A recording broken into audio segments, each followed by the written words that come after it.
네, 안녕하세요. 음, 네 번째 기술 통계 및 주요 통계 방법 소개에 대해서 설명드리도록 하겠습니다. 이번 시간에는 상관 분석 및 회귀 분석과 실습에 대해서 말씀드리도록 할게요. 자, 먼저 상관 분석은 두 변수의 상호 의존성을 평가하는 방법으로 두 변수의 직선적인 어떤 연관성의 정도를 나타냅니다. 주로 쓰는 상관 분석에는 피어슨 상관 분석이라는 법이 있는데요. 이거는 결과적으로 상관계수가 만약에 0보다 큰 경우에는 두 변수 중에 한 변수가 커지면 다른 변수도 커지는 경향을 보이고, 만약에 0보다 작다, 즉 음수일 경우에는 나머지 변수가 한 변수가 커질 때 나머지 변수가 작아지는 경향을 보인다고 해석할 수 있겠습니다. 피어슨 상관계수의 수식으로는 x의 베어리언스 값과 y의 베어리언스 값에다 곱해서 루트를 씌운 값에다 x와 y의 코베리언스, 그 공분산의 값을 나눈 것을 우리가 피어슨 상관 분석의 수식이라고 할 수 있고요. 자, 그러면 결과적으로 나왔을 때 이 상관계수가 0이라는 것은 무슨 의미냐면 두 변수 간에 아무런 관계가 없다고 반드시 말할 수는 없습니다. 왜냐하면 상관계수가 0이라는 것은 우리가 아까 처음에 직선적 연관성의 정도를 나타낸다라고 했는데, 이것은 이런 의미로, 그러니까 0이라는 것은 직선적인 관계가 아니라는 것을 의미하기 때문입니다. 상관계수의 제곱은 R 스퀘어라고 얘기하고, 이를 설명력이라고 합니다. 그래서 두 변수가 완전하게 직선적인 관계에 놓여 있다. 그러면 이거를 1 또는 마이너스 1의 경우에 설명력은 100%가 된다. 이렇게 생각할 수 있겠습니다. 자, 상관분석 공식은 아까도 잠깐 설명드렸기 때문에 넘어가도록 하고요. 자, 그러면 상관 분석은 어떻게 분석 과정을 진행할까요? 자, 보시면 엑셀의 데이터 분석 도구를 활용해서 우리가 상관 분석의 결과를 확인할 수 있습니다. 그렇지만 여기서는 상관 계수만 제공하고 상관 계수가 유의미하다라는 것의 어떤 t 통계량 같은 통계량은 제공하고 있지 않습니다. 자, 그러나 수식을 이용하면 t 통계량도 사실 확인할 수 있거든요. 그렇지만 저희가 그런 범위는 교재의 본 내용의 수준에 벗어나므로 여기서는 확인하지 않고 그냥 상관계수 R에 대한 값만 우리가 확인하도록 하겠습니다. 그래도 수식이 어떻게 됐는지를 확인해야 되겠죠. 자, 보통 T통계량, 즉 상관계수가 얼마나 유의미한지를 보는 T통계량의 그 기각의 범위는 T에서 0.025, 좌우를 합치면 0.05죠. 거기에 자유도 n-2를 빼준 것의 어떤 t 밸류를 가지고 우리가 유의미한지를 판단하게 됩니다. 다시 한번 정리해 볼까요? 상관 분석에서 우리가 기본적으로 내세우는 기무가설은 x와 y 사이에 관계가 없다. 우리가 확인하고 싶은 것은 대립가설이죠. 그래서 x와 y 사이에 관계가 있다라는 이 대립가설과 그 반대의 기무가설을 가지고 우리가 검정을 하게 되고요. 그 검증 통계량은 바로 이 t 통계량을 가지고 확인한다 정도만 이해하시면 될 것 같습니다. 자, 그럼 상관 분석의 실습의 내용을 잠깐 볼게요. 자, x가 이용 횟수고 y가 에러 수예요. 사실 상관 분석이기 때문에 서로의 상관도지 x가 y에 영향을 미친다든지 반대로 y가 x에 영향을 미친다. 이렇게 얘기할 수는 없는 거죠. 자, 이 두 가지의 상관계수가 어떻게 되는지 좀 확인해 보도록 할게요. 네. 자, 상관계수의 결과치가 이렇게 나오네요. 우리가 구체적으로 어떻게 진행할지는 이웃단에 설명하도록 하고, 지금은 결과만 확인하도록 하겠습니다. 자, 이용 횟수하고 에러 수의 상관관계 계수를 확인해 보니까 마이너스 0.76 이 정도가 나왔죠. 자, 이렇게 되면은 음의 상관관계, 즉 x의 이용 횟수가 늘 때마다 느는 수준에 따라서 에러 수가 감소하는 경향을 보이는 거죠. 자, 그럼 우리가 만약에 이걸 사용자 경험이라고 생각해 봅시다. 새로운 모바일 앱 어플리케이션을 만들었다고 생각해요. 자, 이용 횟수를 계속 할 때마다 에러 수가 줄어들게 되면 그거는 굉장히 긍정적인 이야기겠죠. 그래서 그런 결과들은 사실 좀 긍정적으로 받아들일 수 있겠네요. 그래서 음의 상관관계를 보이고 있다라고 얘기할 수 있고, 상관계수는 마이너스 1부터 1 사이의 값인데 지금 보시면 마이너스 1에 굉장히 가깝죠. 그래서 이 정도는 강한 상관관계를 보인다라고 이야기할 수 있겠습니다. 자, 다음은 이제 회귀 분석에 대한 거예요. 앞부분은 두 가지 변수가 서로 얼마나 상관성이 있느냐라는 것이라면 여기서부터는 회귀 분석은 종속 변수, 독립 변수라는 개념이 나오죠. 그래서 두 변수 중에 한 변수가 먼저 발생한 것이 확실할 때 또는 원인인 것이 확실할 때 쓸 수 있는 방법입니다. 즉, 독립 변수에 의해서 종속 변수가 얼마나 영향을 받았는지를 직선적으로 표현하는 방법이에요. 자, 그러면 여기에 대한 우리가 이런 표현의 방법들을 우리가 회기식으로 표현해 줄 수 있는데 이때 쓰는 회기식을 선형 회기식이라고 합니다. 자, 선형 회기식은 y는 베타 제로 더하기 베타 1 x인데 x 빠졌네요. 자, 베타 제로 플러스 베타 1 x라는 선형 회기식이 있습니다. 이때 y를 베타 제로는 이 베타 제로 요거 있죠. 요거는 y의 절편이고 베타 1은 x랑 같이 묶이면서 기울기가 되겠습니다. 그래서 x가 한 단위 변할 때 단위의 변화량에 대한 y가 얼마나 변하나 이거에 대한 의미를 가지고 있죠. 자, 이때 독립변수와 종속변수가 각각 하나일 경우에 이것을 단순 회귀 분석이라고 하고 만약에 종속변수는 반드시 하나여야 돼요. 근데 독립변수가 두 가지 이상이다. 이럴 때는 다중회귀 분석이라고 하죠. 자, 이때 다중회귀 분석은 두 개 이상의 독립변수 중에 꼭 필요한 독립변수만을 선택하기 위해서 모형 선택 과정을 거치기도 하는데요. 그럼 모델 셀렉션이라고 합니다. 뭐 여기서는 이런 게 있다 정도만 알아두고 넘어가시도록 하겠죠. 자, 그러면 좀 비교를 해볼까요? 상관성은 아까 우리가 배웠던 상관 분석은 두 변수의 연관성의 강도를 기술하고 완전 대칭적인 개념으로 A와 B 또는 B와 A 사이의 상관성은 동일시 되죠. 그렇지만 두 변수가 관련성이 있으면 하나의 변수의 값이 변하면 다른 하나의 변수의 값이 변하는 것이다. 이것이 바로 회귀 분석의 의미라고 할 수 있겠습니다. 자, 그럼 회귀 분석을 하는 그런 과정들을 잠깐 설명해 보도록 할게요. 먼저 x의 고정값 모두에 대해서 y 변동을 가지는 임의의 변수다. 이게 무슨 말이냐면 x 값에 대해서 우리가 뭐라고 확정할 수는 없지만 y가 계속적으로 변하고 있다. 고정되어 있지 않다. 이런 의미라고 생각하면 되고요. 자, 모든 y값은 서로 독립적이다.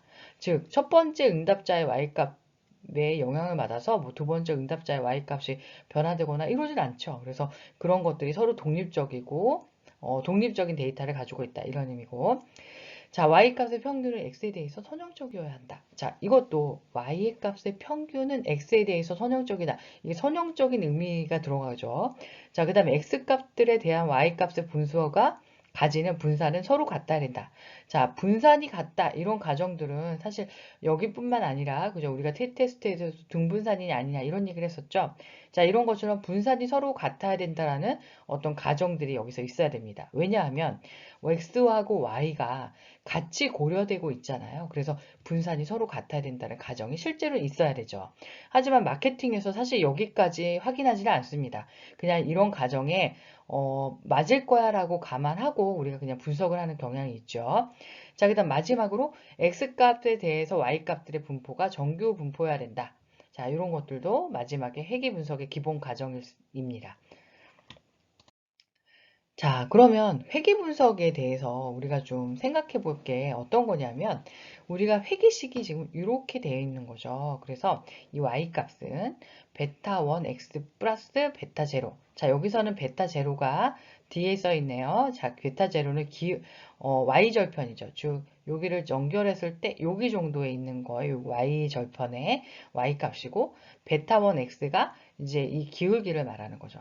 사실 이렇게 각각의 선이 있지만 사실 여기서의 어떤 기대값의 얘는 여기서 y가 정규 분포를 가지고 있다. 이런 것들을 보여주고 있어요. 그래서 회귀 분석의 기본 과정에서 y가 정규 분포다라는 의미는 바로 이런 의미를 가지고 있습니다. 자, 그 다음에 또 선형 회귀식을 한번 좀 구체적으로 볼까요? 자, 베타 제로, 베타 1, x인데, 자, 베타 제로는 y 절편이고, 베타 1은 기울기다. 즉, 베타 1은 기울기라는 얘기고, 자, x가 독립변수고 y는 종속변수죠. 그래서 점선의 기울기는 두 관측값이 동시에 증가 또는 감소하는지를 알 수 있는 거죠. 지금 같은 건 플러스잖아요. 그러면 x가 증가함에 따라서 y도 증가하는 경향을 갖겠죠. 만약에 선형회계식에서 요 앞에 기호가 마이너스라면 x가 증가함에 따라서 y는 감소하는 이런 우하향 그래프를 가지고 있다는 것을 짐작할 수 있습니다. 자, 그 다음에 이제 선형회계식도 우리가 좀 하나씩 살펴볼까요? 자, 선형회계식은 결국에는 어떻게 되는 거냐면, 사실 여기 이런 것들이 다들 관측값이죠. 자, 관측값인데, 이 관측값에서 가장 오차, 즉, 여기 선을 이렇게 그었을 수도 있고, 또는 여기서 선을 이렇게 그을 수도 있죠. 예측값을. 그 선을 그어 본 다음에 그 각의 실제 값과 예측값이 얼마나 차이가 있는지를 다 확인해 본 거예요. 예측 오차가 yi-y hat라고 하는데, 자, 그거를 다 확인해 보고 그것을 제곱해 가지고 봤더니 이 중에서 가장 여기에 거리가 짧은 직선 하나를 선택하는 거죠. 이것이 바로 최소 제곱 추정치라고 하고요. 이 최소 제곱 추정치에서의 이 베타 1에 대한 이 값에 구하는 식은 베타 1은 자, 이런 식으로 xy-x 제곱에 서메이션 하고 그 다음에 x의 예측 오차 그리고 y의 예측 오차를 곱한 이것들을 봐도 베타 1에 대한 그 값이 나온다고 할 수 있겠습니다. 자, 이것도 네, 아까 이제 처음에는 가정에 대해서 배웠고, 지금은 모형을 어떻게 할 거냐라는 것에 대해서 이제 고민을 하는 거죠. 자, 회귀 분석을 돌리게 되면은, 일단 모형을 어떻게 분석하게 될 건지 그 분석 과정을 잠깐 설명해 보도록 하겠습니다. 자, 선형 모델이 적당한 모델이라고 가정을 하는 거예요. 그래서 연구자가 표시하는 점 사이에 직선 중에 연구자를 가장 잘 반영하는 직선을 찾을 거다라고 생각을 하고, 위에서 선정한 선형 모델이 종속 변수 y에 대해서 유의성을 가지고 있는가를 평가를 하죠. 그리고 정규 분포의 위배성이 되는지, 정규 분포인지도 평가를 해요. 자, 그다음 선형 모델이 가정이 적합한지를 보고 나서 그 다음에 만약에 이거 적합하지 않다. 그럼 다른 모델을 찾아봐야 돼요. 그리고 가장 적합한 모델을 선정하는 사실 이런 과정을 가지죠. 근데 사실 그런 과정들은 마케팅에서 하기에는 좀 어려운 부분이 있기 때문에 그런 과정을 거친다 정도만 이해하시면 될 것 같고요. 자, 여기서부터가 이제 실제적으로 선형 회귀 분석에서의 검증하는 과정이에요. 그래서 총 4가지를 볼 수 있겠습니다. 자, 첫 번째로 가설 검정. 그러니까 t 통계량과 p 값을 가지고 모수, 즉 회귀계수가 0인가가 기무가설이거든요. 이것을 가지고 기무가설을 검정하도록 합니다. 그리고 보통 마케팅에서는 표준화 계수라는 걸 써요. 그러니까 회귀 계수에다가 우리가 좀 약간 표준화 시켜서 일반화 시킬 수 있는 계수로 바꿔가지고 회귀식이 나오는데, 즉 원래의 회귀 계수와 표준화된 회귀 계수가 있는데 이때는 비표준화 계수로 회귀식을 작성하는 게 일반적이고요. 만약에 비표준화 계수로 하지 않고 표준화 계수로 하고 싶다라고 한다면 y절편을 없앤 것이 이제 표준화 계수거든요. 그래서 y절편을 없앤 상태에서의 그 x의 변화량을 가지고 우리가 뭐 다양한 분석을 할 수도 있죠. 자, 근데 기본은 비표준화된 계수, 즉 베타 제로 플러스 베타 1 x의 값을 가지고 회계식을 작성한다. 이거를 아시고 계시면 됩니다. 자, 두 번째로 분산 분석표가 있어요. 추정된 회계식이 데이터에 대한 설명이 가능한 한 변동과 오차 변동의 비율을 통해서 모형이 유의한지에 대한 검증을 하는 거죠. 그래서 이것도 F통계량하고 P-value 값을 통해서 가설 검증을 하게 되는 기준이 바로 이 분산 분석표 안에 들어 있습니다. 자, 그 다음에 이것이 유의한지 안 한지, 설명이 가능한지 안 한지, 이런 거에 대한 검증이 끝났다면, 결국에 우리가 갖고 있는 회계식이 전체 데이터를 얼마나 설명해 주는지를 확인해 볼 필요가 있는데요. 이때 값을 결정 계수라고 합니다. 자, 그 다음 네 번째로 잔차 분석이 있어요. 선형 모델로 어떤 적합도라던가 종속 변수의 분포의 정규성, 종속 변수의 분포들의 분산의 동질성, 이상치 뭐 이런 것들로 잔차 분석을 확인하도록 하는데요. 자, 잔차 분석까지는 본 범위에 벗어나므로 우리는 여기 1, 2, 3번 정도만 가지고 수업을 진행하도록 하겠습니다. 자, 분산 분석표가 이제 회계기 분석에서 우리가 얼마나 설명이 가능하냐, 회계 분석이 유의하냐라는 것을 우리가 F 통계량을 통해서 본다고 얘기했습니다. 자, 그러면 여기에서 SSR, 즉 회기 제곱합, 그 다음에 오차 제곱합, SSE 이런 것들이 어떻게 나눠지는지 그런 것들을 잠깐 좀 보려고 해요. 자, SSE가 있고 SSR이 있네요. 자, SSE는 오차죠. 현재 값과 회기식 간의 이 차이가 오차라고 했습니다. 그래서 오차, 여기에 범위고 그 다음에 회기의 제곱합은 뭐냐면 이 평균에서 요거의 그 회기 직선을 뺀 요 나머지가 SSR입니다. 그래서 전체적으로 이 SSR과 SSE를 더한 게 SST라고 할 수 있죠. 그래서 우리가 알고 싶은 건 뭐냐 하면 오차, 이 오차가 그 SSR이 SSE에 비해서 얼마나 큰가를 보여주는 거예요. 그래서 그 잠깐만요. MSE죠. 그러니까 제가 설명을 좀 다시 잘 드려볼게요. 자, 요 SSR이라는 거는 결국에 요거에 비해서 얼마나 큰 값을 가지고 있나의 이 비율이 F 통계량으로 나올 수 있다고 할 수 있겠습니다. 그래서 우리가 이렇게 직선식을 그었을 때 이 회귀 분석의 분산 분석표는 원래 그 관측값과 그 다음에 이 회기식선의 이 직선식과 그 다음에 y의 평균 이 세 가지를 가지고 우리가 이 차이를 통해서 분산 분석을 확인하는구나 이렇게 이해하시면 되겠습니다. 자, 그 다음에 이제 아까 제가 결정계수라고 얘기했죠. 그래서 결정계수는 SST 분의 SSR인데 자, 이거는 1 마이너스 뭐 똑같은 얘기고요. SSE 이고 자, 여기서 결정계수를 통해서 우리가 총 변동 중에 회기직선에 비한 비율이 어느 정도인지 알 수 있는 거죠. 자, 그 다음에 독립변수가 만약에 많다. 우리는 지금 단순회계이기 때문에 하나밖에 없잖아요. 근데 만약에 독립변수가 많을 때는 이때 다중결정계수 같은 것들을 써가지고 우리가 독립변수의 숫자가 많아질수록 사실 설명력이 좋아지거든요. 그런 것들을 좀 보정해서 볼 수 있도록 하는 게 다중결정계수입니다. 자, 그렇지만 우리는 단순 회계이기 때문에 일반적인 결정 계수 요거 하나만 놓고 보시면 되는 거죠. 자, 그러면 이제 회계 분석에 대해서 이제 쭉 설명을 해볼까요? 자, 두 변수의 산점도를 그려보는 게 먼저 필요해요. 사실 회계 분석은 x의 변화에 따라서 y가 어떻게 가냐는 건데 둘이 선형적인 관계가 없다면 의미가 없거든요. 그래서 그런 것들을 산점도를 그리고 거기에 중앙을 통과하는 것을 선형 회계식이라고 하고 당연히 이 선형 회계식은 데이터를 가장 잘 설명하는 직선이겠죠. 자, 그 다음에 회계 분석에서 영향을 주는 독립 변수는 하나 혹은 하나 이상일 수 있지만 영향을 받는 종속 변수는 반드시 하나여야 한다. 라고 했고 독립 변수가 하나일 경우에는 단순 회계 분석, 여러 개의 독립 변수를 가지고 있으면 다중 회계 분석으로 나뉘어지죠. 자, 그럼 회계 분석에 대한 결과물을 잠깐 보도록 할까요? 자, A 제품에 대한 만족도를 가지고 물었어요. 이 만족도고 그 제품을 실제로 만족한 다음에 브랜드 호감도도 한번 측정을 해봤죠. 그래서 만족도가 호감도에 미치는 영향 이것을 보고 싶었나 봐요. 자, 그러면 회계 모형은 당연히 베타 제로 플러스 베타 1 x 플러스 뭐 오차항인데 이거는 네, 의미가 없고요. 자, 그 다음 베타 제로 값과 그 다음 베타 1의 값이 이런 식으로 아까 된다고 말씀드렸죠. 자, 그럼 기무가설 볼까요? x와 y 사이에 선형관계가 존재하지 않는다. 이게 아까 봤던 분산 분석표에서 우리가 기무가설을 기각할지 채택할지에 대한 그 기무가설에 대한 얘기입니다. 자, 그리고 t통계량은 뭐 이렇게 나오고요.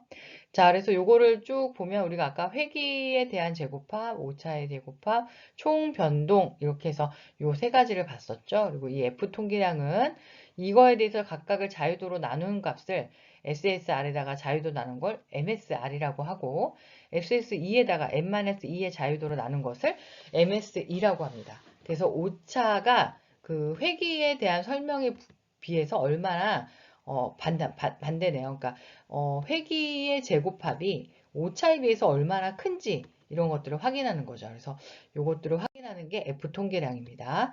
자, 마지막으로 결정계수. 예, 요거 다시 한번 나왔네요. 자, 그래서 결과를 보면, 자, 여기서 결정계수, 요거 보셔야 되죠. 그래서 총 변동 중에 회기직선에 의한 설명 비율인데 굉장히 적어요. 설명력이 낮네요.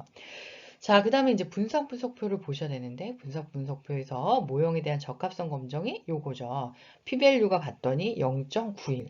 와, 이거 굉장히, p-value가 높게 나왔네요. 그래서 기무가설을 채택해야 되겠네요. 자, 기무가설을 채택하면 뭐예요? 아까 유의한, 회기직선에 유의하다. 뭐 이런 얘기인데, 회기직선이 유의하지 않네요. 자, 여기서 보시면 개수가 있습니다. 개수도 회계식에 대해서 우리가 이게 유의하다면 이 개수가 성립이 되겠죠. 어떻게 성립이 돼요? y는 y절편 3.38 마이너스 0.045x 이런 식으로 성립이 되겠죠. 자, 이 회계식에 대한 유의성 검정도 또 필요해요. 자, 위에는 모형에 대한 적합성 검정이라면 밑에는 이 식이 맞냐? 이게 베타 1과 베타 제로가 실제로 이 값이라고 할 수 있어? 혹시 0 아니야? 이렇게 확인해 보는 그 과정이에요. 그래서 p-value 보시면 지금 여기 0.08에 기무가설 채택해서 의미가 없다라고 나오고 이것도 마찬가지로 의미가 없다라고 나오네요. 그러니까 아쉽지만 전체적으로 회귀 분석에서는 유의미하지 않은 결과를 보여주고 있다고 할 수 있습니다. 자, 그럼 지금까지의 이 내용들을 다시 설명해 보면, 자, 이거는 이제 다중회귀 분석인 거예요. 그거를 우리가 단순회귀 때는 베타 제로 더하기 베타 1 x1까지였지만 다중회귀 때는 x가 계속 이렇게 베타 값과 함께 x가 계속 늘어난다고 했죠. 나머지 부분은 동일합니다. 자, 이거 넘어가도록 할게요. 자, 그러면 자, 여기서부터는 이제 이용 횟수와 에러 수와의 관계성에 대해서 그 데이터를 구체적으로 어떻게 하나 봅시다. 자, 먼저 분석 과정을 보면 상관 분석의 결과는 기술통계 결과가 출력되지 않아서 기술통계와 산점도 상관계수 결과를 순차적으로 분석을 할 수 있죠. 자, 그러면 엑셀 데이터 분석 도구를 통해서 할 건데 유의성 검정을 제공하지 않는다 그랬죠. 그래서 회귀 분석의 모형 적합성 검정을 통해서 가설 검정 결과를 제시할 수도 있어요. 근데 여기까지 하지 않고 우리는 그냥 상관 분석의 그 상관 계수만 확인하도록 하겠습니다. 자, 분석 과정에 대해서 이해가 됐다면 그 다음에 해야 될 것은 연구 가설을 어떻게 하느냐가 중요하죠. 그래서 기무 가설에 x와 y 사이에 관계가 없다. 이것이 이제 기무 가설이고요. 그 기무 가설을 기각해야지 좋은 거겠죠. 자, 데이터 분석 도구 들어가서 여기서 상관 분석이라는 게 있어요. 그걸 선택하고 데이터의 범위와 그 다음에 뭐 이름표 이런 것들을 선택하고 요약 통계량을 선택하면 이렇게 결과물이 나옵니다. 자, 그러면 여기서 또 하나는 요거에 대한 이용 횟수와 에러 수가 정말 상관 분석을 할 만큼의 어떤 상관성, 선형을 보이냐, 선형성을 보이냐라는 것을 확인하기 위해서 산점도 작성을 해볼 거예요. 그래서 차트 마법사를 이용해서 본인 분산형 차트를 선택해서 이렇게 그림도 한번 그려봤습니다. 그랬더니 어떻게 돼요? 이렇게 그래프가 이렇게 선형에 가깝다라는 느낌이 오네요. 자, 그래서 이것들을 가지고 상관 분석을 했더니, 네. 상관 분석을 했더니 마이너스 0.762가 나왔어요. 그래서 산점도도 보여주고, 자, 보세요. 이게 이용 횟수와 에러 수가 지금 서로 관계가 있습니다. 선형적인 관계. 그리고 실제로 상관관계가 마이너스 0.762입니다. 이렇게 설명하면 되겠죠. 자, 그 얘기를 적어놨고요. 자, 그 다음에는 이용 횟수가 에러에 미치는 영향. 자, 이렇게 얘기를 하면 당연히 이거는 회귀 분석이 되겠죠. 자, 회귀 분석 과정 볼까요? 자, 먼저 기술 통계를 통해서 데이터 요약하고요. 산점도 그려보는 게 필요하죠. 그래서 선형 관계인지 아닌지. 자, 그 다음에 다중회귀 분석의 경우에는 독립 변수 간에 상관 분석이 되게 많으면, 상관도가 되게 많으면 그 변수가 각각의 독립이지 않잖아요. 그래서 그런 것들 다중공선성이라고 그러거든요. 그래서 그런 것들이 있는지 확인하는 과정이 필요한데 우리는 단순이기 때문에 의미 없겠네요. 자, 그 다음 분석 결과를 통해서 회귀 모형의 적합성 검정을 한다. 자, 요거들 분석 결과 통해서 우리가 적합성 검정을 했고, 그 다음에 회귀식에 대한 유의성 검정도 따로 했죠. 그 다음에 결정계수 통해서 회귀 직선에 대한 설명 비율을 확인하는 이런 과정을 거치게 됩니다. 자, 기무가설은 결국에는 이용 횟수와 에러 수 간의 선형관계가 존재한다. 이게 베타 1은 0이다. 그러니까 존재하지 않는다. 이게 기무가설이고, 그것은 다시 말해서 베타 1이 0이라는 얘기인데, 왜 그러냐면 베타 1에다가 x를 곱하면 그거는 그냥 y 절편만 남잖아요. 그렇기 때문에 베타 1은 0이다. 이런 얘기가 똑같습니다. 자, 이거를 데이터 분석 도구에서 기술 통계를 선택을 해가지고 요약 통계량을 하게 되면 요약 통계량 결과를 확인할 수 있죠. 자, 그 다음에는 회계 분석을 데이터 분석 도구에서 회계 분석을 선택해서 x와 y 값을 구분해서 입력해주면 돼요. 자, 그러면 이렇게 나옵니다. 그래서 지금 결정 계수 값이 나왔고, 그 다음에 여기서 회귀하고 잔차에 대한 값, 그 다음에 유의한 FB에 대한 내용이 나왔고요. 그 다음 Y절편과 X절편의 값이 이렇게 나온 거죠. 자, 결과는 아까랑 동일하기 때문에, 네, 잠깐 보면, 결과는 동일한데, 자, 이용횟수하고 에러수에 대한 것들을 우리가 평균 기술 통계를 통해서 이렇게 정리를 해줬고요. 그 다음에 이것도 마찬가지로 산점도를 그려서 보여준다고 할 수 있죠. 자, 그 다음 회귀부서 통계량 한번 쭉 결정해보면, 자, 이 결정 개수, 이게 중요하겠죠. 0.777이 결정 개수고, 자, 그 다음에 이제 그 유의한 F가 얼마나 유의하냐 했을 때 0.000 굉장히 적게 나왔네요. 네, 그래서 이거는 이제 유의한 회귀직선이 되는 거죠. 그리고 개수가 이렇게 두 가지가 나왔고 이 개수의 값 자체에 대한 유의성 검정 보니까 0.00 굉장히 그 값이 작아요. 그래서 둘 다 0이 아니다. 즉 이 회귀 모형은 존재한다. 이거는 그 회귀 모형이 맞다. 이런 얘기가 되겠습니다. 자, 결론으로 보면 결국에는 제품의 이용 횟수가 증가함에 따라서 에러수가 감소하는지를 파악하기 위해서 산점도를 그려봤죠.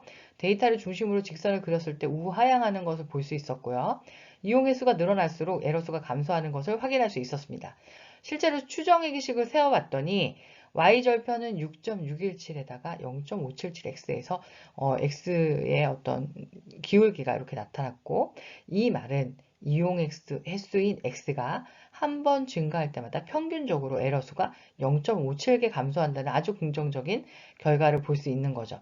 자, 이 추정회계식을 통해서 이용 횟수가 만약에 30회가 증가하게 되면 그것에 대한 예측도 가능하죠.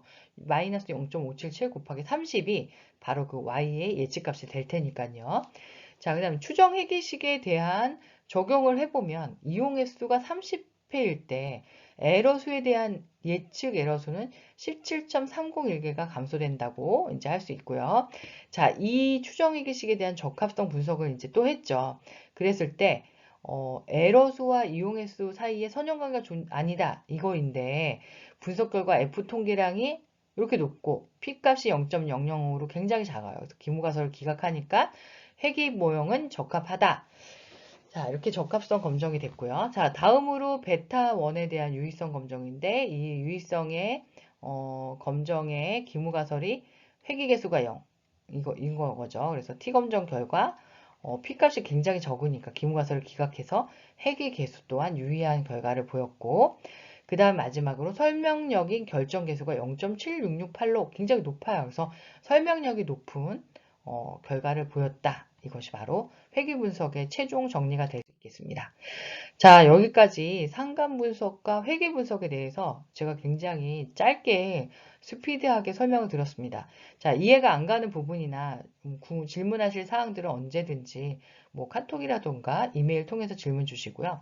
네, 그동안 통계 공부랑 엑셀 공부, 뭐 보고서 작성 이런 것들 하시느라고 고생 많으셨습니다. 자, 수고하셨습니다.